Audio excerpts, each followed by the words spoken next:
Hey, what's up guys, Sir Emanon here, and welcome to another video. So this one's going to be covering most of the top 32 deck lists from this past weekend's Remote Duel YCS, and as you can see, we are currently on the Luxury Gaming Instagram page where these are all taken from, so huge shout out to them for compiling these lists together. I'll leave a link to both their Instagram and their Facebook pages down in the description box below. I believe they are hosting a Master Duel 3v3 event pretty soon, so if you're interested in that, definitely go ahead and check them out. But yeah, we have quite a bit to go over here. I believe I counted 25 lists, if I counted correctly. So not everything is available just yet, but I believe that it is still, of course, worth showing off. So let's just get started here without any further ado. There will be timestamps because I want to go over them to some degree, but I don't want to make the video too long. So if you guys want to skip around, definitely feel free to do so. But yeah, let's go ahead and get started here. So the first one is a top 32 Earth Machine list of all things, which is really cool to see. You can see this is kind of a hybrid between Mekk-Knight as well as just kind of the Earth Machine good stuff deck that was popping up around late 2020, early 2021.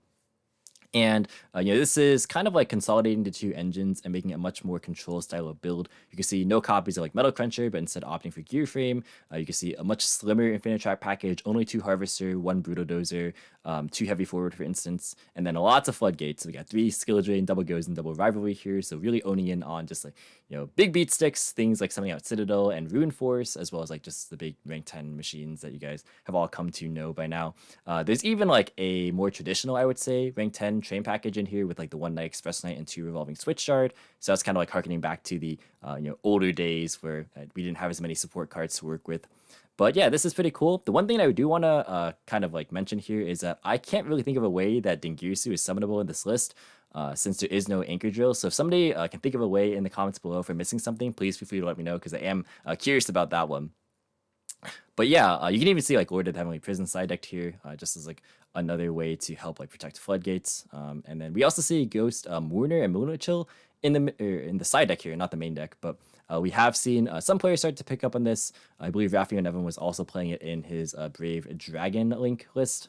So yeah, that's pretty cool to see this card kind of starting to just at least be tested around with. So yeah, this is a pretty cool list for sure.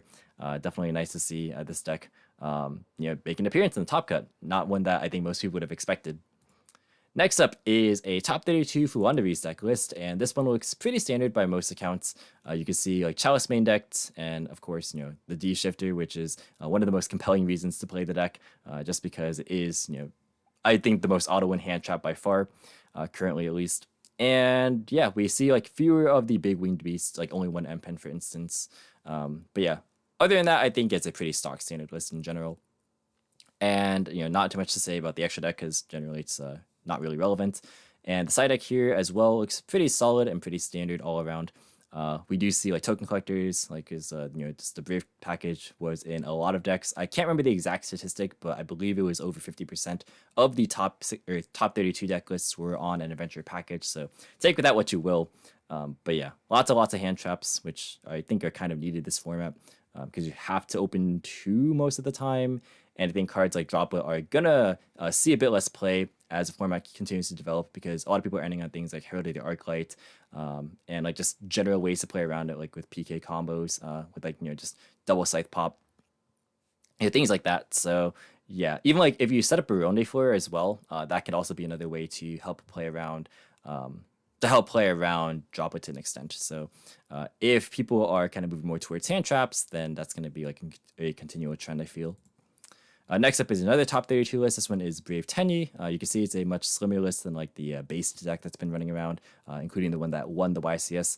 But yeah, this one is pretty straightforward here. We see like no vessel, but just like a large Tenyi package, very small Sword Souls, just primarily to summon off of your Yazi, or to be able to like search off Chisho, and then just like 9 hand traps in the list as well. So overall a pretty refined list, with like the small Rose Dragon package to help combo off with it.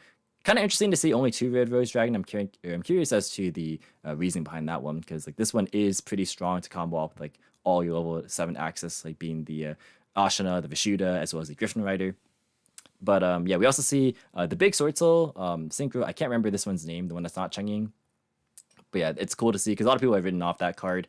So I do wonder what its function in this deck specifically was. We also see Super Poly here, side decked, because some people are not playing around it currently, but as this card, whenever this card gets more popular, people will play around it. as is the case with just every defensive card. But yeah, this is one of those cards that will probably get worse if people catch on to it, if it gains or picks up in popularity. So yeah, that's something to kind of consider. Next up is a Brave Virtual World list, which also made top 32 right here. So this one is pretty cool. We don't really see any hand traps in this list at all. Only 3 Forbidden Droplet as a mechanism to go second, which shouts to DB Grinder. He would not be thrilled with that one. But yeah, this is a pretty cool list as well. We see 2 Baronne Fleur, which is also pretty notable. Obviously, this list can make pretty heavy use of it because Griffin Rider plus any of the things like Lulu, for instance, or like a Nian summon from the graveyard can make it, and then you just go ahead and dump Scythe out Beatrice and then bring it back, and then like you get a double value because like you can send like Scythe on your turn, Snow on their turn, and you can do a lot of really cool things with it. So yeah, this one is like they're not playing like the Needle Fiber package, which we saw like some people playing around with, but this one is I think more adapted from like the OCG sort of concept. So yeah, cool deck to see as well. Next one is going to be Dragon Link, which I believe is the only Dragon Link that topped. But this one is playing 15 hand traps. That's a lot of hand traps. We also see no Dragon Maid Tiding package in here at all. And we see like kind of like a slimming down of the rockets, just ever so slightly with only 2 Tracer. We also see Brotar in the list, which is pretty cool. But no like interesting techs like Destrudo or like Hibernation Dragon or like Galactic Spiral Dragon, for instance. Just like a very I guess refined and like super condensed is the word I'm looking for, Dragon Link package here. And we see like the Zombie Vampire still in the list. Even without like Galactic Spiral Dragon, you can still make it with like Levy plus your Chaos Ruler, which is pretty reliable. And apart from that, like Token Collector is also nice in this deck because you mill so much. So like if you're milling 9 cards, you have a pretty high chance to see it, especially like between your like Chaos Base draws and your Noctivision draws as well. So yeah, I think like the Dragon Link extra deck is pretty standard by now. I think most of this is solved. So yeah, there's like 1 or 2 flex spots in here. Generally being like the Hulk and the Triple Burst, but yeah, I think everything else in here is like pretty standard for the most part. Next up is going to be Brave Trinket. This one is playing the DPE package and a lot of hand traps as well. 12 hand traps, which obviously this deck is known to have a lot of space for. Only 1 field spell and 1 fusion spell, which is pretty noteworthy. We see just pretty standard extra deck stuff. No Thunder Dragon Fusion with the Verte, just the Fusion Destiny. And we see Reaper in the extra deck here, or side deck rather, as well. I wonder if this is primarily for the mirror or like to hit DPE decks, because I don't really think that you'd be putting this in against much else. Curious as to if this was like super effective for this player. But yeah, this is, it's Brave Trinket. It's interesting to see 3 Roxys as well. We see a lot of people play 2 of it. But yeah, not too much to say about this list. So let's go ahead and move on here. This one's going to be another Brave Trinket list. This one looks quite different. We see a Souls package in here, which has been picking up somewhat in popularity recently, especially if you are playing the Brave stuff. Actually, was the other list playing the Brave stuff? Yeah, it was. Okay, just making sure. But yeah, this list also is playing the Brave stuff, of course, just because, it is very synergistic. But yeah, we see like, I would say more standardized ratio being like 2 Roxys, 3 Field Spell, 2 Pandemonium. And like the Souls package is nice because like, if you end on like your Trinket's Place or like Journey of Destiny or Fateful Adventure, I still call it Journey of Destiny, but yeah, that or like Dracoback, like all these cards, they just kind of linger on your field, so you can get more value off of them, which is pretty nice. We also see like it's a potential way to just add a body to go into Verte if things go wrong, so you can like go into Thunder Dragon Fusion, not even if things go wrong, but it's like another potential extender in that respect. We see like 9 hand traps plus the 3 droplets in here. Made a Call by the Grave, Foolish Bear, of course, for the Enchantress. And then we also see this player on Super Poly as well. This is pretty solid. I wonder if this was like used at all in the mirror match. That would be pretty interesting. But yeah, not too much else to say here. So let's go ahead and move on. This one's going to be that was top 16, by the way. This one's another top 16. Some of these were posted the Sunday night or Sunday night, and then some of these were posted Monday. So yeah, these are gonna be not necessarily like in order or anything, but yeah, there's another Brave VW list. This one is playing Hulk stuff. You can see like Hulk Auroradon, which is pretty cool. It's interesting to see that this list is playing Souls and also cut down in VW names, which I find to be extremely fascinating because like the Brave token stuff doesn't necessarily get you into the VW stuff by itself. Like it doesn't actually, to my knowledge, unless if like there's some crazy combo I'm just missing out on. But yeah, like we even see like 2 Qinglong, for instance, like 2 Enchantress. This is a pretty interesting list. We see like 1 Souls, 2 Illusion of Chaos, 1 Prep for like a very small Souls package. Like Souls is pretty decent in this deck. Because like you can send away like Qinglong and stuff, but you're also playing less Qinglong here, which is interesting. But as mentioned previously with like the Trinket stuff, you can send away your Fateful Adventure or your Journey of Destiny if you have expended them, if you're just picked in them. And so yeah, interesting for sure, definitely. Like we see 2 Ogre, 3 Droplet as like the only like go second cards. But no Scythe in contrast to the other VW lists. So curious as to how this one plays. This one seems to be like a lot different. So I do wonder like what end boards are we going for, like what the motivation behind Souls specifically is, apart from like just to maybe get value off like setting a Qinglong, for instance. And yeah, this one is really, really fascinating for sure. But yeah, next one is going to be another top 16 list. This one's going to be a Phantom Knight, which I think people would say underperformed this event. But to be fair, I think a lot of people were super prepared for it. Like this deck is pretty relatively easy to prepare for if like you know what you're doing. So yeah, this one has, let's see, Etelly with like the 1 Ogre and like the 2 Psychics, 2 Ash, 3 Droplet. So 6 go second cards here. And yeah, not too much else to say about the main deck. And then we see like 1 copy of Gamma Seal. I do wonder again, like, people like this is something also that like DB Grinders mentions quite a bit. But yeah, like it's easy to like look at this and make fun of it and say, oh, why you only play 1 Gamma Seal? But it really just all depends on like what the siding patterns are. So like until you actually like know what they're taking in and taking out for each matchup, going first or going second, like it's hard to like actually criticize this. So yeah, it's just like things to kind of point out. And the extra deck also looks pretty standard here. I don't think there's anything like super weird about it. So yeah, oh, I guess Boros Sword isn't like super standard right now. A lot of people are playing second Break Sword, for instance. But yeah, I think apart from that, this is pretty standard for the most part. Next up is 50 card Drytron that made top 16, which is pretty cool to see. Drytron has adapted quite substantially, and it did fairly well. 3 of them topped, I believe. So this one's playing Megalith and DPE. Another one was playing, I believe, Dragoon, and another one was playing one of the Megalith or DPE. I can't remember which one. It might show up in this video here, so stay tuned. I didn't actually like go through each individual one before I started recording, but yeah, 50 cards is very, very interesting for sure. You can see Phantasme in the list, as well as like Droplet and Tactics here. So like forgoing hand traps entirely. So kind of running in contrast to what I was saying before about like hand traps picking up in popularity. But I think Drytron is like it's a historically deck that hasn't played a ton of hand traps in general, so it's understandable. The light fairies for Benton are Ida10, Scythe, and Diviner, of course. But yeah, we see like the Megalith package to go into Bethel on your opponent's turn, which is nice. No Chaos Valkyria with like Snow. We've seen that like being tested around with a bit. But yeah, none of that here. Like Baronne de Fleur is also like really sick because you can make it with like a Megalith plus Diviner, for instance, like Ophiel plus Diviner. That's like a cool thing. If you're playing Valkyria, like that's another option to go into a Baronne de Fleur to like help play around Nibiru and stuff. Also, it can incidentally work with Scythe if like it happens to get to that point. But yeah, this is like another Dagda DPE deck, so that's pretty straightforward here. They can also like send Token Collector out Beatrice, which is still very much makeable in this deck, so that's cool. Next up is going to be top 8 Brave PK. Wait, this one says Phantom Knights, but it is not Phantom Knights. it is Trankids, but I guess they both have PK as like a potential acronym. But yeah, this one is playing, again, like the more standard like ratio. Playing 3 Ash, 3 Ogre, 3 Droplets, and playing DPE as well here. No Souls in this list, but yeah, this one I think is a lot of people would kind of envision if like somebody was like just mentioned Brave Trinkets. Like this would probably be a list that comes to mind or something similar.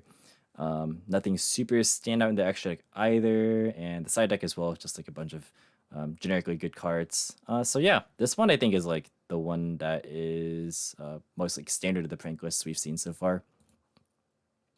Speaking of prank lists, this one is another one that made top 32. We see Phantasme as well in this list, which is pretty interesting. We have seen Phantasme pop up a little bit more, but I've seen it mostly like in Dragons, because like obviously like inherent synergies with like safe for being able to search it, or like Brotar if you play it. But yeah, this is pretty interesting for sure to see like make an appearance in other decks. But this one's playing, how many hand traps is this? 15, actually 16 with this one of Imperm right here. And then a main deck droplet as well. One of main deck droplet in 49. Very, very interesting choices. There is a small cross-up package, I suppose. So that's, I guess, that's fair enough. But curious as to why they didn't play 3 of it. Maybe they didn't have 3. Who knows? But yeah, cool to see. Sure, right into side deck here as well. So that is like something that might be worth siding into like the adventure token matchup, or like just any deck that plays the adventure token stuff, I should say. Just because like if they start with Enchantress, you can get a lot of value, or like they just can't commit to that engine. And in a deck that plays as many hand traps as this one does, that could very well be worth it. So pretty cool attack for sure. And then we also see Hauka Fibrax make an appearance in this list with the Selene to go in access code. And then Super Poly here as well for like the Starving Venom. Next up is going to be a top 8 list, which is Drytron. Yeah, this one's playing Dragoon, and with the Megaliths here as well. So yeah, this one is only playing 2 copies of Diviner and 1 Manju, which I think the Manju is pretty good actually with the Ophiel, because again, like rank 4 access is good. Like Dweller is nicest format. So yeah, like this is a cool way, another like cool adaptation of the deck. So yeah, like again, like you see Baron de Fleur here, which I think is becoming a lot more standard in Drytron lists. And you can see side deck Lava Golem, which is cool. But yeah, this one, not too much else to say here either. I think like for what you would expect from Megalith Drytron, I think this is a pretty good template. Because like I think the standard Megalith package is like 2 full, 1 Ophiel, 1 Bethalor, and like you play like standard rituals being like the 2 Cyber Angels, like maybe Natasha, and the 1 of Draconids, and then you just like have like the rest of your Drytron package to help supplement that. So overall, I think that's like pretty self-explanatory. Next up is going to be Mekk-Knight's making top 32 by Shannon Long, who is very, very, very, very well known for this deck. So yeah, not too much of a surprise to see them top. But yeah, lots of hand traps here. We have 8 of them, or actually no, 11 of them, excuse me, with the Imperms. And we have Lightning Storm main decked as well. Not surprising, because I imagine you're going second. No Sangan in here. We see like Sangan to search for like the orange, I believe, is searchable off of it to go into a Morningstar turn 1. But yeah, opting not to go for that. But yeah, this is cool to see. This is another deck that actually can abuse Scythe, but in a bit of a different way, because you can actually use World Legacy Secret to reborn your Scythe and trigger it, which is pretty funny.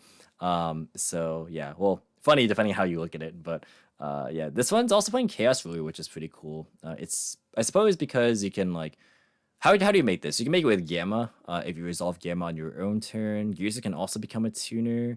But what other level 4 would you have? Like I guess if you randomly had like a Gyusa already on board, and like you summon another Gyusa and made that a tuner, you could technically go into Ruler. But no, I imagine it's more for like if you go for Gamma on your turn. Like if you get like Astro Jolt or something. So yeah, cool to see this for sure. So this one's going to be top 32. This is Tenyi Swordsoul.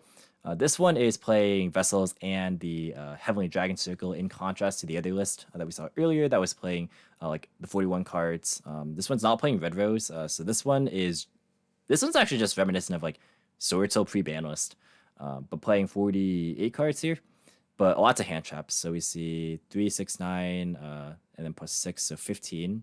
So 15 hand traps here, which we've seen like 12 plus hand traps in a lot of these lists, and that's what this format is shaping to be. So like it or not, that is what we have come to. Yeah, obviously like the focus on the Hulk, Rorodon. They're also playing the big Swordsoul synchro.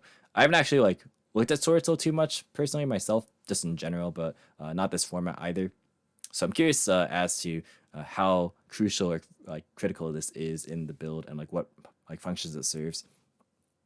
But yeah, this is pretty solid. Lots of engine and lots of hand traps, which is like what this deck is primarily, and what most decks are, if we're being honest here. So another Brave Franken list up next. This one's going to be playing, how many is this? 14 hand traps and 3 droplet.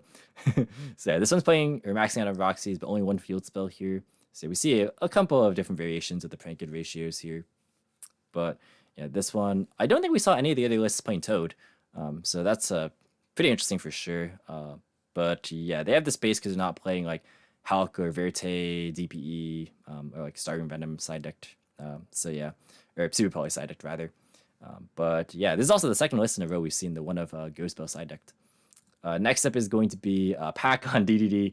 Check out his channel, by the way. I'll leave a link to that in the description box below as well. He posted a much more in-depth profile than what I'm going to do right here, which is just kind of like talk about it a little bit.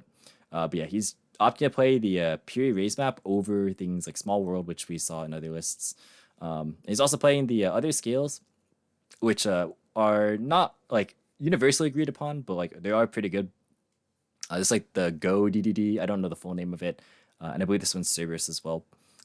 So yeah, only one Orthros. We've seen some people play two of it. But yeah, only one here. One Necrosime, one Vice Typhon. Some people play like 2-0. Some play 1-1. Some people play 1-0, which I've also noticed. Anything else here? Is this one the Trap Negator one in the side deck here? I believe it is. I might be mistaken. I'm not like super familiar with this deck, but it's one that I'm gonna have to read for sure because this deck's picking up in popularity quite a lot recently. But yeah, this list. Obviously, if you want to like hear more theory, definitely just go ahead and check out Pack's channel. Next up is going to be Brave Dragon Link with a DPE package. So a lot different from the 40 card list with 15 hand traps. This is a 60 card list with 19 hand traps. Yeah, we see adventure stuff with like Red Rose. Interesting to see one Red Rose again. I guess to be fair, this one doesn't have that many level 7 extenders apart from just like accessing Griffin. Like you have abs, but there's no Nocto in this list, which is pretty interesting. We see obviously Black Metal over Seyfried, which is like standard in the Brave package. And like the cool thing about this deck is like it gets to play Riser Dragon with like Snow, which is like super nice. Interesting not to see Token Collector anywhere though, like not even like side decked to be able to like flex into like various different matchups like Based or like Swordsoul.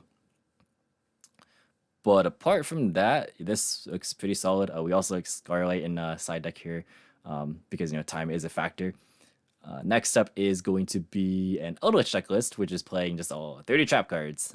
This is what I think people were fearing when they saw Skill Drain 3 on the most recent ban list, but I believe this is the only other list besides the Earth Machine list to play 3 Skill Drain. They're also siding into the Dragoon package, which is pretty cool. I wonder if this is for going first, if you're going second, and like if this is for various different matchups. Curious as to see like what exactly the theory is here. Looks like they also have a Twitch as well as a YouTube. So if they do plan on posting it, or maybe they have already posted their list, I don't know, go check their channel out. But yeah, this is Eldlich. Not much else to say here. Next up is going to be top 32 Brave Phantom Knights. This one's a little bit blurry. But we see, let's see, Lancia main decked, which like makes sense if you want to like flex Dagda, as well as just like a generic hand trap. We see 2 Cosmic main decked, which is pretty interesting as well. But yeah, no droplet, no like hand traps besides these. So yeah, like it is kind of interesting to see like how these players are able to top, like because it's really hard to go second this format. I feel like if you just draw only engine cards, like it's extremely hard. It's not like previous formats where like you can break like a Tri-Brigade board or like even like a Swordsoul board before like the Hcabe stuff started popping up. Like those are boards that like are breakable via just engine alone, but I feel like a lot of decks right now just are too good with only their engine, like because they just Scythe Lock you or they just do something else that's like completely ridiculous. So yeah, I don't know. It's like really hard, I feel, to like play going second with just engine, but hey, I mean, we see people do it all the time, so clearly it is still possible. We see Rhapsody in this extra deck here as well, which is nice. I like this card quite a lot. And yeah, this one is pretty straightforward, like a very clean 40 card main deck. Next up is going to be the first place list from Poly. This is the base list that won the YCS. I believe Pack also has this one on his channel as well. So yeah, again, check out his channel. He posted his list, this list, and I believe another one. I can't remember which one it was exactly, but yeah, this one is like what people are have been playing around with mostly, minus like the Punk engine. Like people haven't really been testing the Punk engine that much, but we see like this makes utility stronger than just like summoning out Ogre because like this actually gets you more value. Since summoning out the Almond gets you to Hcabe by itself. We can see like it's 1 Almond, 1 Spider, 1 Foxy Tomb, but no Dangerous Gabu, which I think makes sense because like that just adds another Garnet into the deck. We saw Hobbyard Squadron, which he was searching with the Cupid Pitch. Also, the Punks are searchable via Cupid Pitch, so like there's a lot of really cool targets to search here. And apart from that, we don't see Creation Resonator in here, which is something to consider. But yeah, you can like go and like hop your squad away or hop your squadron away a Savage into a Burundi Flurry. That's like one use you can get out of it. There's like a lot of cool plays with the Riser Dragon as well. Like, you can just like quick synchro multiple times in their turn. And yeah, like it's playing obviously DPE and Hcabe, like pretty much every broken card in the format right now. It's playing Scythe, it's playing DPE, it's playing Brave Token stuff, it's playing Hcabe. Yeah, this is like the amalgamation of the format right now. Like this is literally everything about this format compiled into one deck list. But yeah, congrats to Pauly, of course, obviously. Next is going to be top 32 Brave Eldlich DPE with the Cyberse package. So I like this deck a lot, actually. I think this deck is like really, really sick. You see there's a lot of space for hand traps here. We're playing, how many is this? 12, 15, 18, 19. That's a lot of hand traps. Actually, how many was Pauly playing? I didn't count. 3, 6, 9, 10, 12. Interesting, actually, that they're on one impair. Oh, they're playing cross out. That's why. Yeah, because I was gonna say like, wouldn't Velo be better with Small World, which it is, but as we see 2 and 1 rather than like 1 and 2. But yeah, I think this is 12, unless if I can't count. Oh no, 13. Yeah, 13 hand traps here, and then this one is playing. I just counted, but I think I said 19. That's a lot. Oh, this person's also citing Ghost Reaper. Again, I want to see if like this was actually. I want to hear if this was actually worthwhile and like was actually like, really good. We see even like the side deck Sanctum, despite the fact that like the Cyberse or combo gets to the Scythe natively, which is very, very noteworthy, very interesting for sure. But yeah, this list is pretty cool. I like it quite a lot. Soul is like it's so cool that like Souls is like playable again, especially now that like the Searcher is like the engine requirement at the same time somehow. So yeah, really, really nice. And yeah, like the synergy with the Eldritch stuff has always been extremely good. Next up is a top 16 list. This one's Drytron. This one is a very, very standard 40 card list, or very like clean 40 card list. It's playing pre-prep with like regular Herald of Perfection, which is really, really interesting to think about just because like there's only one orange light, not too many fairies in general. But I guess this also can just be used as like a way to insulate your plays as you're going for other stuff. There is DP in the list. So yeah, like maybe like the goal is just to open pre-prep so you can go for like your full combo unhindered. Like, cause like if you open like alpha, like just a way to Ben 10 in general, and you can go for like, you know, just your Herald setup before you do your plays, like to help play around hand traps better. So maybe that's why it's in here for, rather than just like to be an end boss monster solely. Because like you see preparation of rights as well, which we haven't seen in Drytron lists for quite some time now. So it making a return in this list specifically, I think kind of like indicates a more like a heavier focus on that engine specifically. We see nothing weird here in the extra deck apart from maybe no access code, but like Boros Sword also is like a pretty fine choice, especially like since most of the extra deck is darks here. Although to be fair, we see Dagda Scythe as well. But I mean, you can set up Scythe without going into Dagda in this deck, just because like Bent and Search Scythe is pretty nice. And yeah, that's gonna be it for this list. Next up is gonna be top 32 Brave Dragon DPE. Is this the same list as the last one that we saw? I think it is. It's organized the same way. So yeah, I think this is the same list. You see the Scarlet and everything. Yeah, this one's the same list. So top 32 for this one. Let's go ahead and move on here. So second place, Brave Frankids. We saw this as well on stream a couple of times. So this is playing 10, 13 hand traps with 3 droplet. Only 1 Roxy's, which we've also seen this before. So that's like nothing super crazy. 1 Pandemonium, 2 plays, so like really slimming down here. But yeah, Thunder Dragon Fusion, no DPE, Toad in the extra deck. And I think that is all the lists. Yeah, that is every single list that Luxury has on their channel so far, or on the Instagram page rather. So yeah, thanks guys again for watching here. Check out the Luxury Games. I can't even speak right now. What am I saying? Luxury Gaming's Instagram and Facebook page. They'll be in the description box below. But yeah, that's gonna be it for all the deck lists today. And that's gonna be it. So thanks guys for watching, and until next time, I'll catch you in the next video. See you guys.